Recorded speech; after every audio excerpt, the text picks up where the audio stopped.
Amigos, não é só dentro de campo que a coisa não funciona no Grêmio. Dentro de campo, o Grêmio não jogou um semestre inteiro, com arena, sem arena. Ah, mas o aproveitamento da arena em determinado momento era de 70% e isso resolveria o problema do Grêmio. Não resolveu. Quando voltou, não resolveu.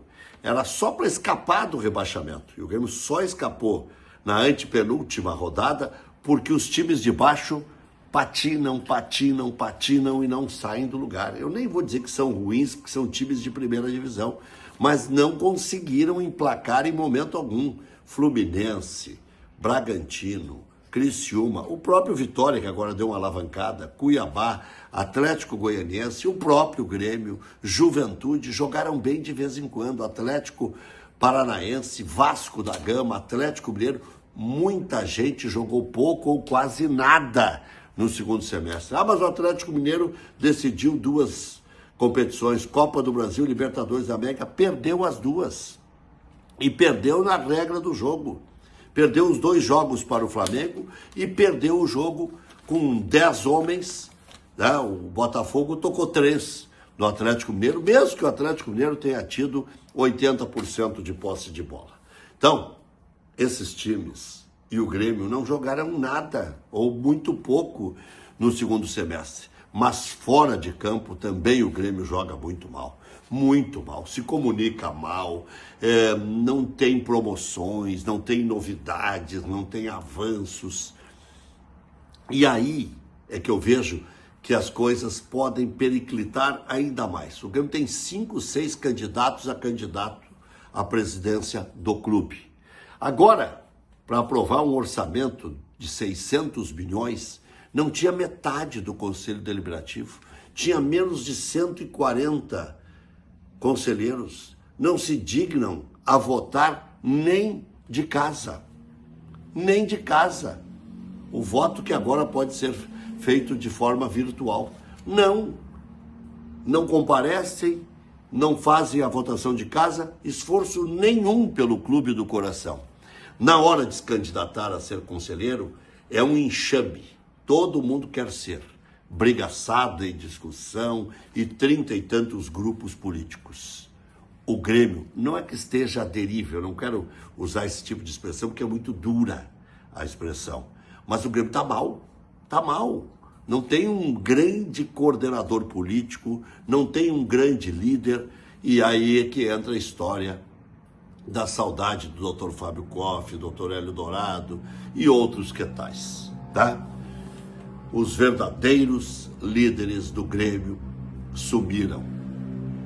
Tanto que agora o Antônio Brum ainda está no cargo, já estão especulando alguém que está no Conselho de Administração do Grêmio, o Luciano Feldens, e que pode ser até candidato do presidente Guerra à presidência do clube, ou um plano B, né, caso o presidente não concorra. Alguns dizem que ele vai concorrer, outros dizem que não.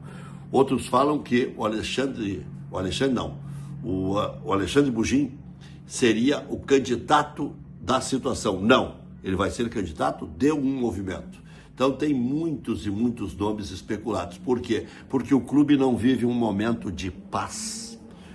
O Grêmio se comunica mal, o Grêmio não tem sacadas, o grande Grêmio, né?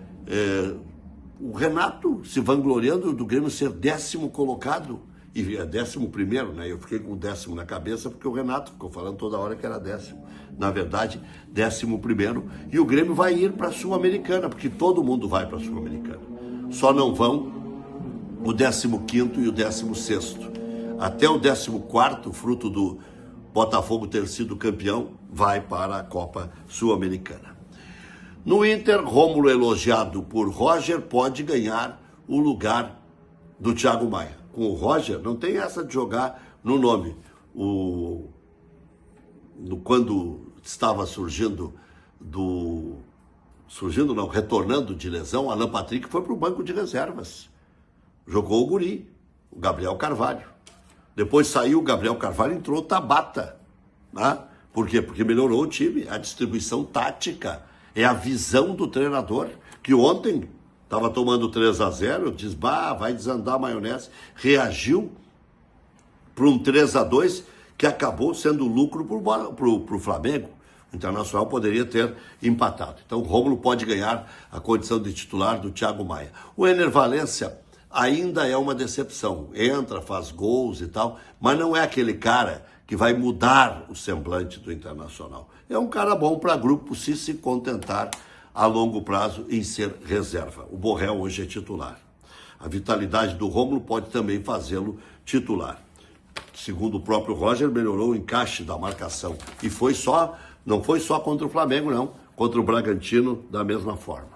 O Wesley é o craque do time, faz gol todos os jogos, né? Mesmo assim, ainda é a moeda que o Inter tem para vender. Vai ter que ser um jogador que, se aparecer um comprador pelos tais 16 milhões de euros, que seria o Krasnodar, e seria uma alternativa. Fazer o quê? Precisa de dinheiro, né? Tem o Gustavo Prado, tem o Wanderson e pode compor por ali. Em termos de situação da tabela, o Inter pode ganhar mais uns din-dins. O Grêmio pode pensar em garantir a Sul-Americana. Pré-Libertadores é quase impossível, porque tem Flamengo, tem Bahia, tem Flamengo lutando por 2 vagas. Correndo bastante por fora, Grêmio e Vitória, o Grêmio até atrás do Vitória, inclusive. E joga lá em Salvador, depois decide aqui contra o Corinthians, que também quer essa vaga da pré-Libertadores. O jogo da semana para os gaúchos, em tese, seria o do São Paulo contra o Juventude. Um empatezinho encaminha o Juventude, só que tem a decisão do campeonato. O Inter joga pelo Palmeiras também na próxima quarta-feira. É isso, uma ampla movimentação, um noticiário que não para, né? Me passaram no final de semana que o Renato poderia vir a surpreender e pedir demissão. Eu não disse que ele pediria, eu disse que circulava a informação e chegava até mim. Agora, o que tem de onda e o que tem de cara pobre de espírito na internet é uma coisa assustadora. Tenho dito. Boa noite.